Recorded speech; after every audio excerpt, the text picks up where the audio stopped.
Alors comme ça, tu veux faire un tartare de gambas à la fraise, basilic, balsamique. Mais mon ami, t'es bien tombé, bienvenue sur la chaîne La Patate. Vous allez voir, tout marche dans cette recette. La gambasse avec l'ail et le persil marche super bien. La fraise, basilic, balsamique, top. Il y a tout qui fonctionne dans ce plat. On aura même du jus de citron. Si vous êtes prêts, on y va? Ok? Alors pour cette recette, on a besoin de gambas, bien sûr, du persil, du basilic, de l'huile d'olive, du citron vert, des fraises, de l'aromate, de la crème de balsamique et de l'ail. Mais cet ail-là, je vais vous montrer une petite astuce pour faire de l'ail mariné. Vous allez me remercier pour ce truc et astuce. D'ailleurs, je pense que je devrais vous la faire payer, cette astuce. Qu'est-ce que tu penses, Val? Ouais, carrément. Hein? Ça va Se faire un peu de blé, là, quand même. Non.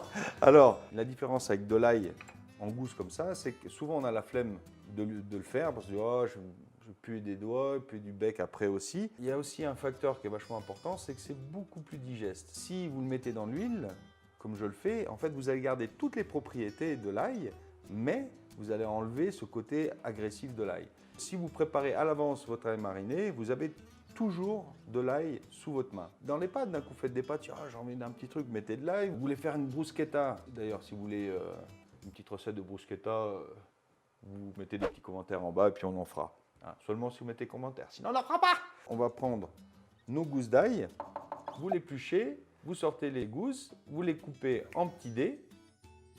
L'ail qu'on a coupé et on va le mettre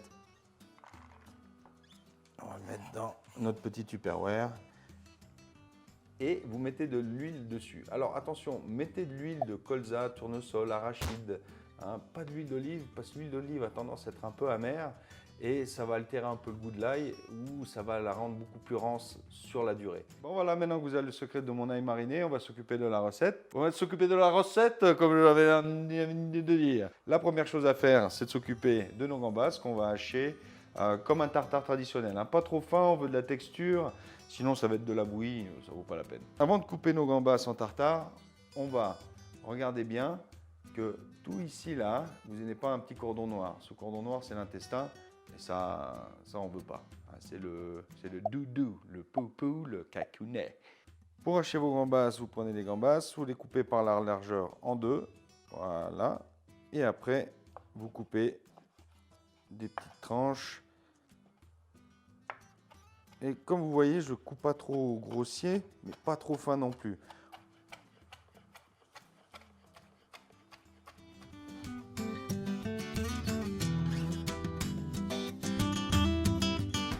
On va prendre notre tartare, on va le glisser dans le cul de poule, voilà. Le plus important, ça va être d'assaisonner et on va commencer par le citron vert. Pourquoi? Parce que le citron, en fait, va cuire notre gambasse. Hein. Vous avez vu qu'elle était crue. Après, la quantité que vous mettez, c'est selon vos goûts. Moi, j'aime bien ce côté un peu acide. Je mets un peu à vue d'œil. Qu'est-ce qu'on pourrait dire? Un demi-citron pour à peu près 150 grammes de gambasse. On va mélanger et on va laisser tirer un petit peu le citron avec. On assaisonne avec l'aromate. À votre goût, pareil, hein, il n'y a pas de poids, il n'y a pas de mesure. Si vous préférez manger bien salé, vous mettez un peu plus. Surtout, ne pas remettre de l'huile avant un petit moment. Il ne faut pas très longtemps, il faut une à 2 minutes. La chair, elle devient un peu blanchâtre, comme ça veut dire qu'elle cuit avec l'acidité du citron. Elle va faire aussi ressortir le jus des gambas qui va se mélanger au jus de citron, donc ce qui va se donner un peu ce je ne sais quoi de très bon, tu vois. J'aime pas. Vous pouvez commencer à hacher votre persil, ne le hachez pas trop fin, hein, ça donne toujours un petit peu de texture. Hop, voilà, et ça, on va pouvoir le mettre dans le cul de poule.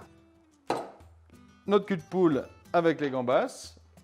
Et on pousse gentiment le persil.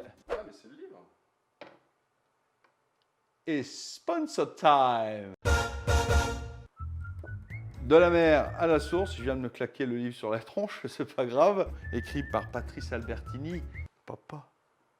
C'est un livre qui contient 1200 citations, des drôles, des spirituels, enfin un peu de tout. Vous prenez votre livre, vous ouvrez une page, vous le lisez. L'inconscient est capricieux lorsqu'il raconte des histoires. Voilà.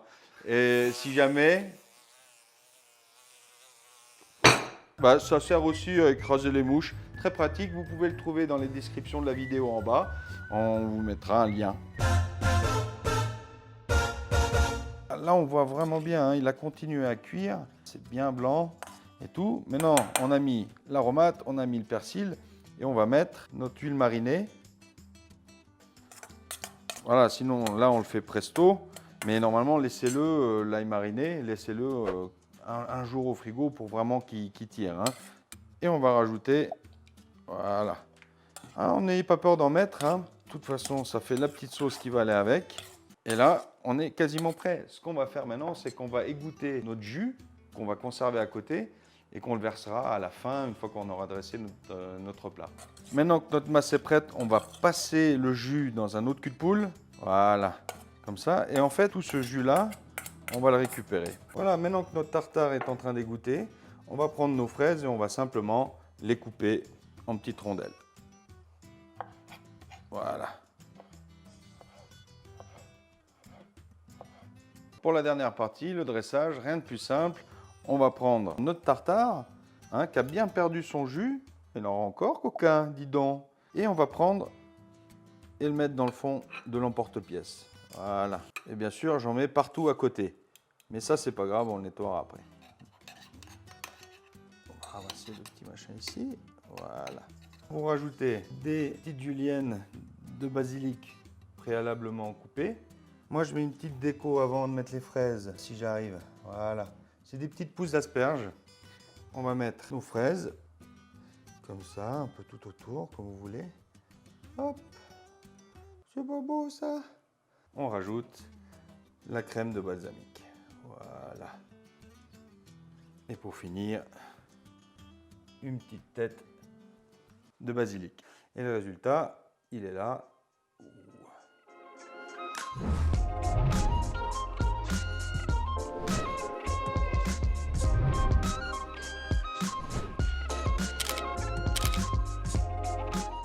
Voilà, à quoi va ressembler l'assiette de vos amis à qui vous aurez fait mon tartare de gambas. Je vous promets, c'est très très bon.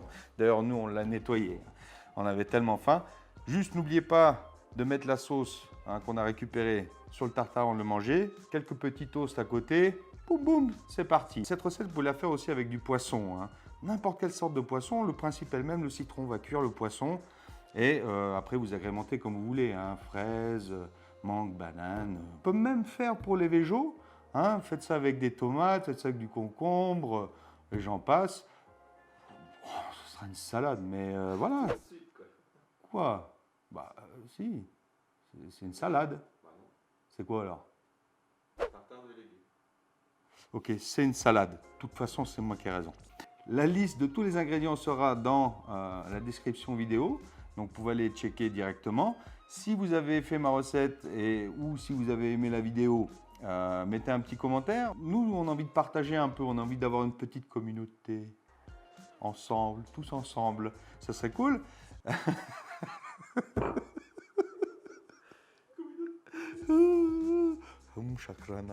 J'ai tout dit. Je vous dis merci. Et salut! Et fais, abonne-toi. Abonne-toi. C'est bon? Merde. Là, oui. Ah, j'ai mal au genou.